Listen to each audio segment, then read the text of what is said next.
David should have been at war, but instead he was on the balcony of his house watching a woman bathe. He lusted over her, called his people, said, go get her, I want her. He took her, had sex with her, and then he realizes that he's in a big mess. This girl gets pregnant. He's got to do something about this. So Uriah the Hittite, who is the husband of Bathsheba, David brings him in, wants him to lay with his wife and, you know, sort of fix things. Boy, we try to fix stuff, don't we? From the very beginning, we sowed fig leaves.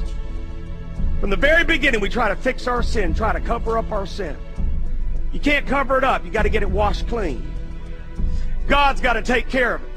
So Uriah the Hittite, eventually, David sends him to the front line and has the husband killed. Okay, so now David is an adulterer and a murderer. And in 2 Samuel chapter 12, verse 1, look at this. Then the Lord sent Nathan to David, prophet. And he came to him and said to him this story. There were two men in one city, one rich and the other poor.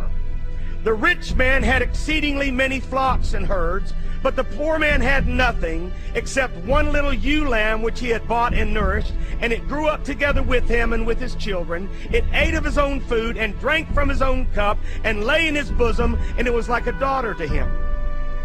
And a traveler came to the rich man who refused to take from his own flock to prepare one for the wayfaring man who had come to him, but he took the poor man's lamb and prepared it for the man who had come. Prophet of God telling a story, and the sinner listening. So David's anger was greatly aroused against the man, and he said to Nathan, as the Lord lives, the man who has done this shall surely die, and he shall restore fourfold for the lamb, because he did this thing and because he had no pity. Then Nathan said to David, you are the man.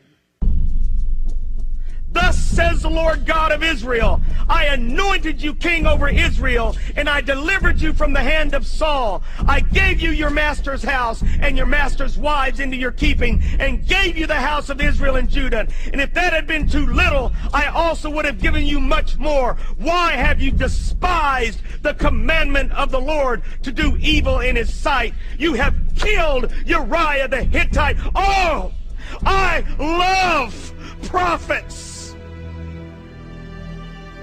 And I love preachers of righteousness. I love pastors who are not afraid of their people. I love pastors who are not ashamed of the whole truth. I love pastors who will call sin, sin, even if it means losing the biggest giver in the church. I love pastors. Dear Jesus, some of you are watching at home.